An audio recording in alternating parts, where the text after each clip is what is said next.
Hi guys, and welcome back to The Path of Flame by Yodepalma, Chapter 6, Paper Thin Hymn.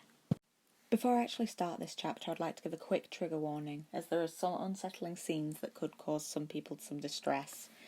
To avoid these scenes, follow to the timestamp that's on the screen now, and that'll let you skip them. Other than that, enjoy Chapter 6. Auras, Draco explained in a hushed whisper when one of the newcomers yelled, "Put him down!" in a commanding tone. Roy's face twisted in anger as he turned with the man still held in his hand. He was still for a long moment, clearly assessing the threat towards himself, until he finally threw his burden towards the auras. Once one of the new wizards grabbed him, Roy dismissively turned from them to address Harry instead.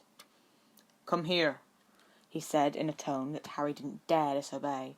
One hand held out as he moved towards Ed. Harry tried to break himself free of Draco's grip, but he wouldn't let go, so he just dragged his friend with him. He skirted nervously around Ed's body, trying not to look at the puddle of blood he was laying in, and came to an uncertain stop within his dad's reach. Roy pulled Harry in close as he knelt next to Ed, and pulled off one of his gloves with his teeth.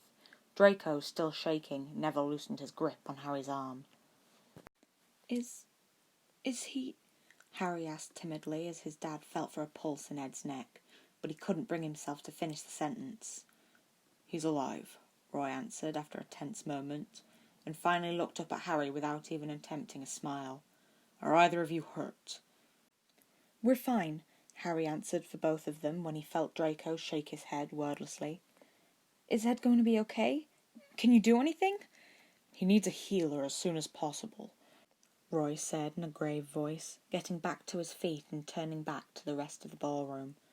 The auras were holding everyone back, but they weren't successful when Draco's parents finally reached them. "That is my son!" Narcissa snarled, shoving her way through the line of auras and rushing over with Lucius on her heels. She grabbed Draco roughly around the shoulders when she reached them, pulling her son to her so hard that Harry was nearly yanked away from his dad as well. Draco finally let go of Harry, though, trembling silently in his mother's embrace instead. Lucius was much calmer, putting a hand on his wife's shoulder as he surveyed the scene in front of him. "Your partner," he started to say to Roy, but was cut off by one of the auras storming over. "What in the world is going on here?" the man asked, his wand pointed warningly at Roy as he looked them over. "Are these muggles, Malfoy? What are they—" But he cut himself off as well, his eyes having fallen on Harry. Harry squirmed a little closer to his dad, scowling at him. "That can't be Harry Potter here." "Mr. Potter and his family are my guests here, Aura Scrigmore," Lucius said coldly, eyeing the other man with obvious distaste. He turned to Roy when the aura didn't respond. "General Mustang, I was going to ask if your partner required any aid."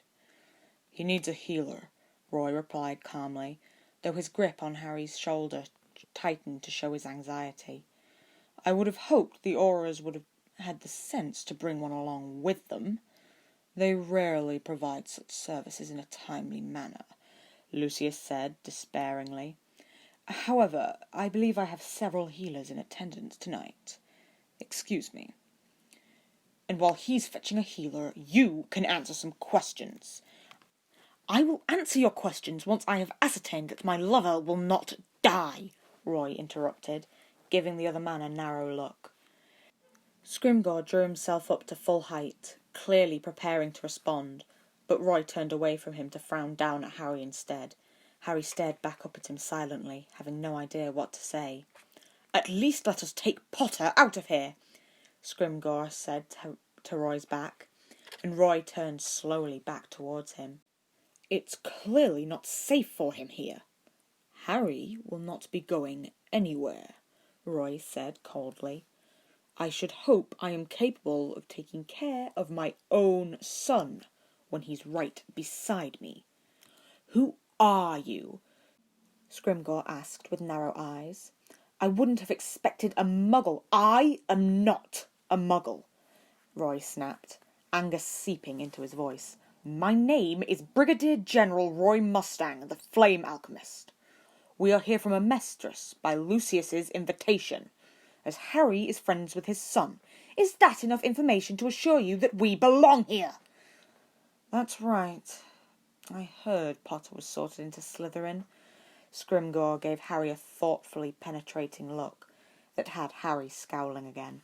Was this man making the same assumptions so many of his classmates had? He'd thought that it was just something other students would believe, not the adults. England was so weird. "And you say he was your son? How would a general from a mistress come to take care of an English orphan?" Roy heaved an irritated sigh, rubbing his fingers together. That was never a good sign. Though without his gloves on, it didn't have the same effect as usual. The aura gave Roy's hand a perplexed look, but didn't otherwise react to what would normally have been an obvious threat. Luckily for him, Lucius reappeared at that moment. Move aside," the healer with him said, darting between Roy and Scrimgeour and ignoring the blood that soaked into her robes as she knelt beside Ed. She slowly ran her wand up the length of his body and back up again, then gently pushed Ed onto his back. Roy frowned as she hurriedly started unbuttoning Ed's shirt, but didn't move to interfere. The wound she revealed made Harry gasp as his dad's fingers tightened uncomfortably on his shoulder. There was something that looked like a large burn on his stomach, and reaching out from it were several tendrils of blackened cuts that seemed to get larger as they watched. "I'll need somebody to hold him down, please. This is not going to be a pleasant counter-curse." Roy let go of Harry without any further prompting, kneeling by Ed's head and putting firm hands on his shoulders. Lucius and Scrimgeour shared an unpleasant look before the aura finally moved to help, tucking his wand away as he obligingly held Ed's feet. He hissed in surprise when his hand landed on Ed's left leg, and he gave Roy a penetrating stare that the general completely ignored.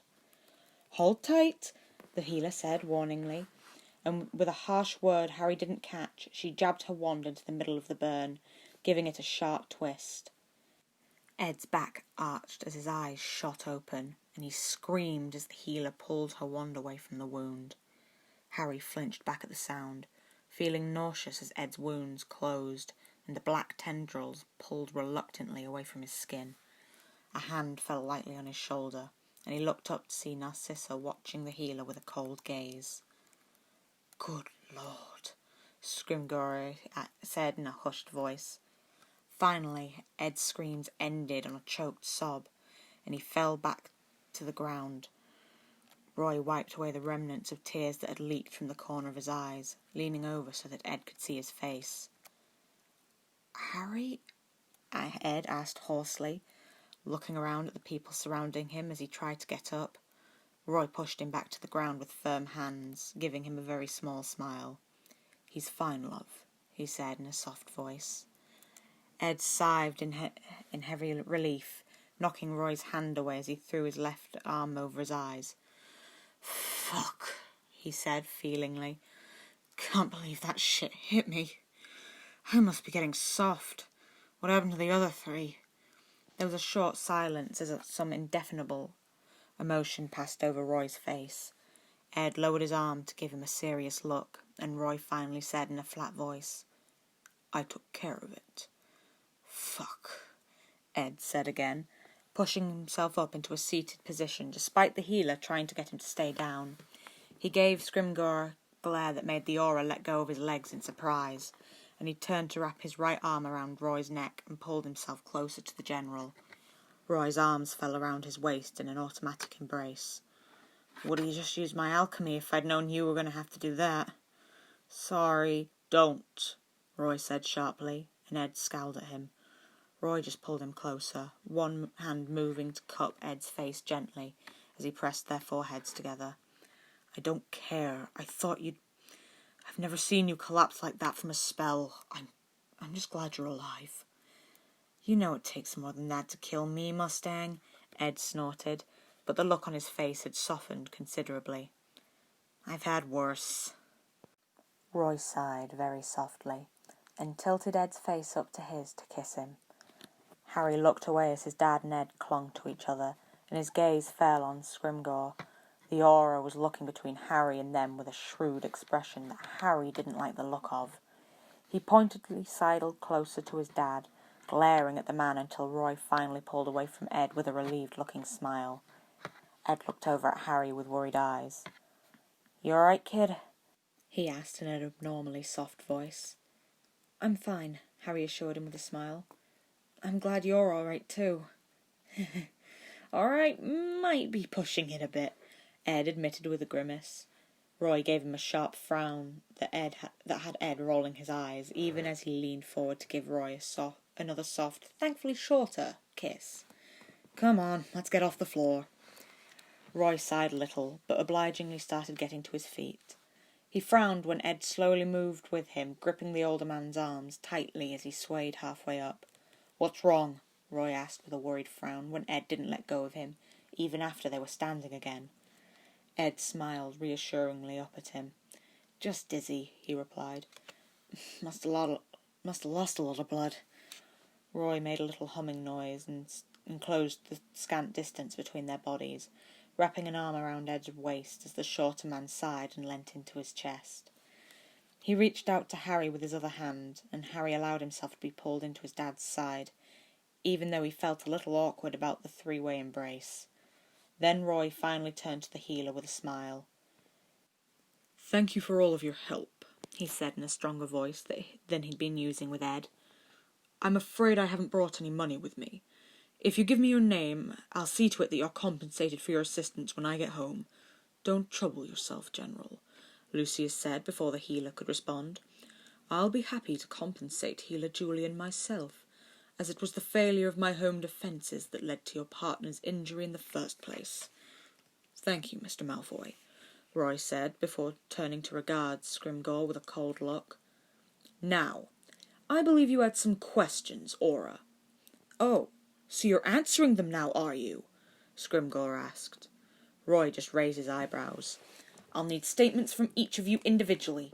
If Malfoy would be so kind as to consent to a use of a few of his spare rooms, a couple of my men will take each of you aside." Roy's grip on Harry tightened uncomfortably, and Harry could tell from Ed's warning growl that the blonde had suffered the same treatment. "Harry will not be going alone with anyone," Roy said authoritatively, eyes narrowing when Scrimgeour looked like he was going to protest. "He is 11 years old. Even in a mistress we don't allow children to be interviewed on their own, especially when their parents are readily available." Fine, Scrimgeour said through gritted teeth. He turned sharply to his men, gesturing for several of them to come over. "Dawlish, Shacklebolt, I want you to take Potter and the General. Nidenthal, Hayner, take the blonde boy. And I'll be talking to you myself, Malfoy." "Boy!" Ed growled as he pushed himself away from Roy. "Do try to hold your temper with them, darling," Roy said dryly, giving Ed a quick kiss on the temple before he let go. "I don't even want to imagine the paperwork I'd receive if you attacked a representative of a foreign government." "Lazy ass," Ed said fondly, then turned to Scrimgeour with an easy grin. Scrimgeour frowned back at him. "Well, let's get this over with. I've seriously got better places to be." Harry was pretty sure he added that last bit just to annoy the Auras. "We can use the guest bedrooms for this purpose," Lucius said smoothly, turning away from them all. "If you would follow me, please. Draco, come." Harry clung to his dad's hand as they followed Lucius out the ballroom. Draco fell into step beside him with a nervous glance at Roy, but didn't say anything even when Harry reached over and poked him in the arm. He supposed he shouldn't be surprised that Draco was clearly terrified of what his dad had done, but he really wished his friend wouldn't be. He knew his dad wouldn't hurt anyone who didn't deserve it, especially someone Harry's age. Lucius led them down a hallway that was much darker than the ballroom. Only a few torches on the walls lit to guide them.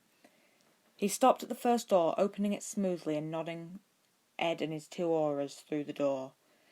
Ed left with a reassuring smile aimed at Roy, though Roy didn't smile back. The next room he offered to Roy and Harry thanked the taller man as they stepped inside. Harry only had a brief moment to eye the expensive furnishings with wide eyes before the slamming of the door behind made him jump. "Why don't you have a seat, Potter?" the bigger Aura asked, giving Harry a kind smile when he nervously turned to him. Harry looked up at his dad for permission, climbing into the only chair in the room when Roy nodded at him. My name is Kingsley Shacklebolt, and this is John Dawlish. We'd like to get your accounts of the night separately to ensure that neither of your descriptions affect the others. Will you allow me to place a spell on Mr. Potter to ensure that he doesn't hear what you have to say? That'll be acceptable, Roy said, though the way he eyed Shacklebolt as the man moved over to Harry showed that he didn't really like it. The man leant over Harry, giving him another kind smile as he slowly pulled out his wand and gently tapped one of Harry's ears. A loud rushing noise immediately filled his head, and he winced at the sound of it, giving the aura a disgruntled face. "This is weird," he said, wrinkling his nose at the sound of his own voice loud in his ears. "Really weird." Shacklebolt nodded seriously at him, but didn't speak. He just straightened up and smoothly turned to Roy, stepping slightly to the side so Harry would be able to see his dad. Harry relaxed a little, watching Roy's expressionless face as he spoke with the auras, but got bored quickly. He couldn't stop himself from fidgeting and looking around the room again as he waited, hoping that they'd be done soon. After what felt to him like hours, Shacklebolt came back over to him and tapped Harry's other ear. The rushing sound immediately went away, and Harry sighed with relief. Shacklebolt didn't smile this time, but Harry thought he still looked sort of amused by his response.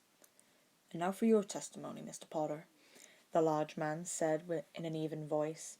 He slowly sat on the floor, ignoring his partner's impatient noise, but Harry did feel better without the man looming over him. "All we need is you to tell us what happened tonight in your own words. We may interrupt if we need you to clarify anything, but otherwise we'll just be listening." Harry shot his dad a nervous look, but quickly looked back at Shacklebolt and took a deep breath. He stumbled over his words a little at first, but he kept talking without being interrupted. He felt more confident. Before he knew it, his story was over, and he gave Shacklebolt a shaky smile as the man thanked him. "Is that all?" Harry asked nervously, his eyes flicking from Shacklebolt to Dawlish. The grey-haired wizard, who had been silent through this entire monologue, snorted and eyed him with dislike. "Not quite," he said. "I'd like to ask you some questions about your relationship with your father." "What's that got to do with tonight?"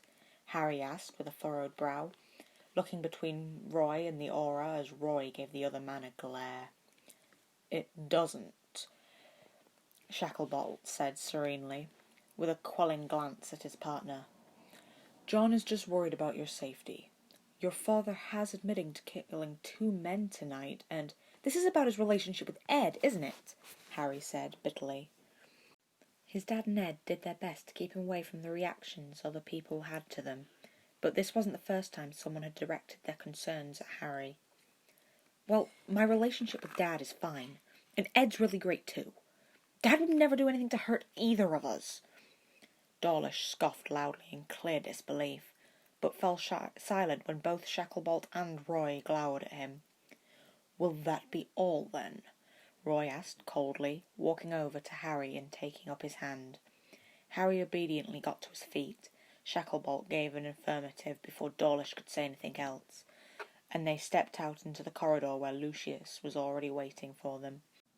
Scrimgeour was nowhere to be seen, but Draco was looking much calmer as he stood by his father's side. He even gave Harry an annoyed grimace, rolling his eyes at the auras. "I believe your partner is still being interviewed," Lucius said to Roy as Shacklebolt and Dawlish quietly disappeared back towards the ballroom. "He sounded quite irate, so I thought it may be prudent to wait here instead of outside his door."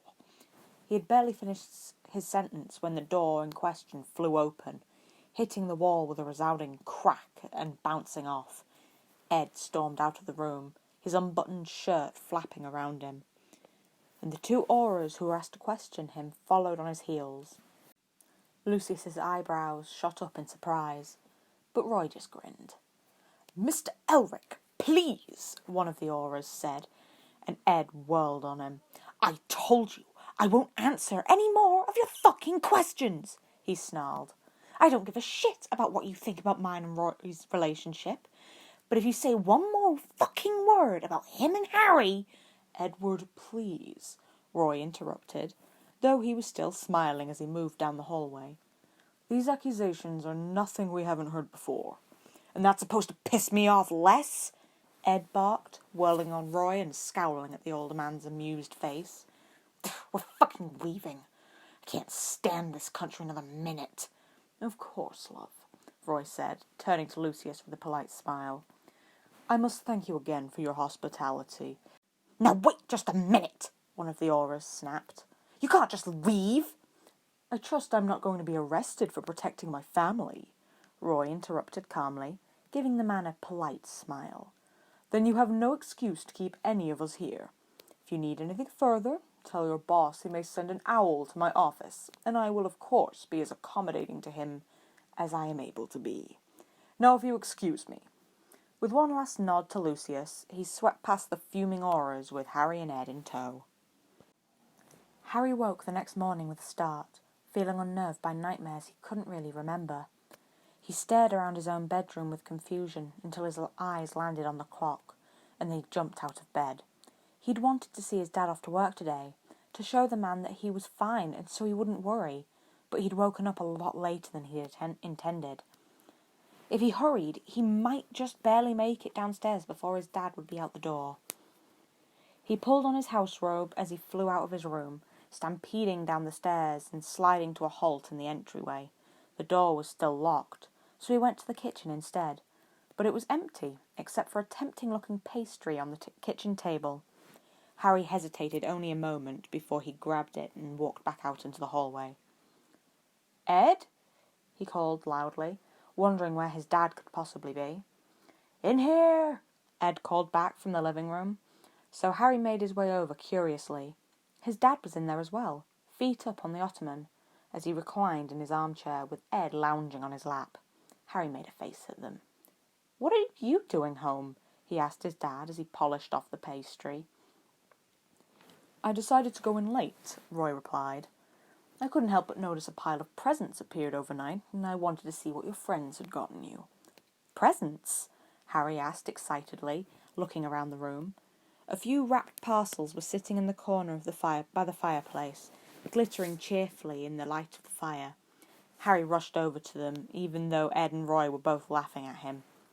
He threw himself on the floor next to the biggest present and tore open the paper enthusiastically to find a box of chocolates from Draco. Pansy and Blaze had also gotten him candy as well, but Neville's gift was a box of homemade cauldron cakes in a knitted monstrosity that Neville assured him was meant to be a scarf from his grandmother.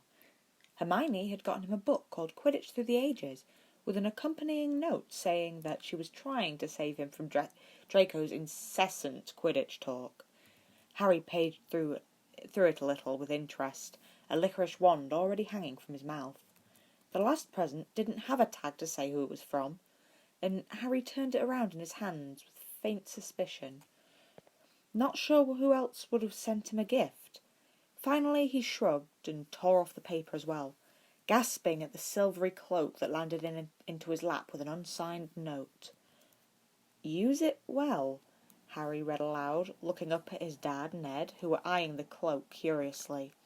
Harry stood up and shook it out, frowning at the size of it, but obligingly swung it around his shoulders.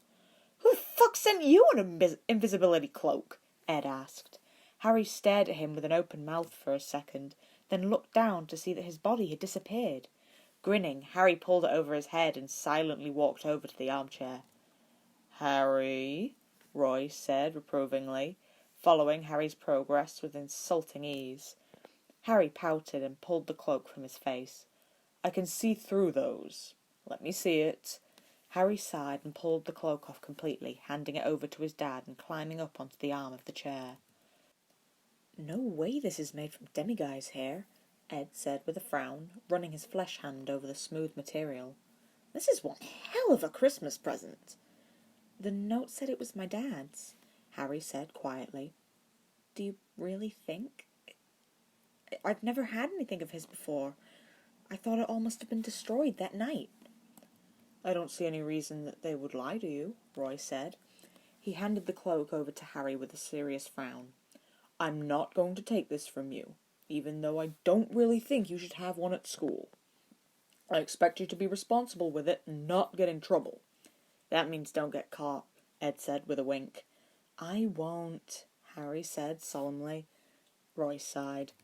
You two are going to be the death of me, he said teasingly, which made Ed grin. Now, in the spirit of the holidays, I've decided to get you a present of my own. Ed held out a newspaper-wrapped object to Harry.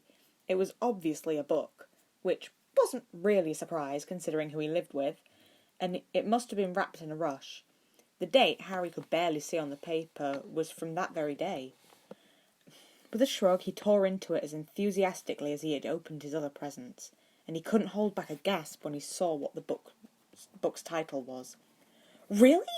Harry asked happily, opening the cover to look inside. Ed and Al had written their names on the title page, right above Basic Alchemy. Something else had been written on the inside cover, but it had been scratched out with a messy hand. Harry squinted at it in an attempt to read what it said, but didn't have any luck. Ed was kind enough to remind me that when he was your age, he was already making plans to join the military, Roy said dryly, giving Ed a fond, exasperated look. And I know you've been interested to learn for a while. I was going to save this for your birthday, but we thought you might like to read it before you started learning in the summer. Wow, Harry said in awe. He dropped himself into his dad's lap, ignoring the man's exaggerated oomph, and threw his arms around Roy's neck. Roy wrapped him in a one-armed hug, his other arm probably holding onto Ed and kissing the top of Harry's head. I expect you to finish all of your schoolwork before you read this, he said sternly. If I hear your grades have been slipping, I'll take the book away, and you'll only be able to look at it on breaks. Do you understand me? Yes, sir, Harry said cheerfully, grinning so widely his face was starting to hurt. Roy beamed back. Now, get off my lap. I can't go in too late or Hawkeye will shoot me, advance warning or no. Harry pulled back onto the arm of the chair, his eyes already on the book again. Roy fluffed his hair fondly before he and Ed got up. I'm going to take the two of you out to dinner tonight, so don't eat before I get home. Ed, I'll call at lunch and let you know where we're going. Hawkeye's making reservations for me. Could you make sure Harry's ready to go when I get in? Yeah, sure, Ed said, not sounding too enthused by the prospect. The two of them moved for the front door, but Harry didn't follow them. They were probably just going to be gross again. So instead he went back to his bedroom, reluctantly putting his new alchemy book to the side. He sat at his desk and opened up his Transfiguration book to bury himself in his homework. He spent most of the day cooped up in his room, only taking a break when Ed called him down for lunch, and time passed slowly as he pushed his way through as much homework of his as he could. He silently cursed himself for not having done this sooner, but, of course, he hadn't known he was going to be getting an alchemy book for Christmas. Ed was in and out a couple of times, digging through Harry's closet in search of whatever clothes he was going to need for dinner that night. When Ed pulled him away from his studying to make him get dressed, he grudgingly put on the fancy clothes waiting for him by his bed, and went downstairs to wait for his dad. Aren't you two a sight? Roy said affectionately when he came in to see Harry and Ed curled up on the couch together, with Harry's new book in their laps. You ever going to stop being such a sap? Ed asked as he and Harry got up. He rolled his eyes when Roy just grinned, but still kissed him on his way out of the room. Guess I'm stuck with it then. I guess so, Roy said in a low voice, following Ed out of the door. Ed half turned to give the older man a bemused look, but smiled when Roy closed the distance between them and threw his arm over the blonde's shoulders. Dinner was relatively pleasant, though Harry couldn't help thinking that his dad was acting a little strange. Ed seemed to agree with him, giving Roy mildly concerned looks whenever the older man wasn't paying attention. Harry was sure his dad had noticed their suspicion, because he noticed everything. But Roy didn't bother to acknowledge it. Finally, after their dinner plates had been taken away and dessert had been ordered, Roy gave them both a weak smile. I'm sorry I've been out of sorts this evening, he said to both of them, though his gaze was fixed on Ed. I've had something on my mind for a while now, but I've been anxious about asking you, Ed. Harry and Ed shared disbelieving looks when Roy admitted to being nervous about something, then both fixed the General with intense looks. Go on, Ed said slowly. I honestly hadn't planned on doing this tonight, Roy said with a wry half-smile, But after the events of last night, I knew I would never forgive myself if something happened to you before I did this. So, Roy took a deep breath before getting up from his seat, only to kneel in front of Ed as he pulled a small box out of his pocket. Harry had to clasp a hand over his mouth to keep himself from making excited noises that would disturb him. People at nearby tables turned to look at them, most with smiles on their faces. I wish I could say I had a speech prepared, but I couldn't think of anything to say that you don't already know. So I'll just ask, Ed, will you marry me? Ed had been staring at Roy with a stunned look while he was talking, but after the question was asked, he sucked in a gasping breath. Harry could swear he saw tears in Ed's eyes, but there weren't any that Ed was letting fall. "You crazy bastard," he said in a choked voice. "You realise this means you're stuck with me for the rest of your life?" Roy grinned at him. "I can honestly say that nothing would make me happier." Ed took a deep breath, but finally gave Roy a watery smile. "Well then, how could I possibly say no?" "You could try sounding more enthusiastic about it," Roy snorted, but still took off Ed's left glove so he could slide the ring onto his finger. Ed stared at it for a moment, a disbelieving grin on his face, and then, without any warning, grabbed Roy by the front of his suit jacket and pulled him into a kiss. There was scattered laughter and applause, with one or two disgruntled grumbles that could be barely heard over the rest of the noise. But if Roy and Ed noticed anything, they didn't show it. Eventually, without looking away from Ed, Roy returned to his seat and grinned as Ed once again stared at the ring. "Let me see!" Harry said excitedly, putting his hands on the table to lean closer to Ed's hand. Roy didn't push him back in his seat for once, and Ed grinned as he obligingly held his hand out. The base of the ring was silver, but overlaid on the metal was a brilliant gold dragon with a diamond in its mouth. Harry had never seen a ring like it, but it was easy to see why Roy had gotten it for Ed.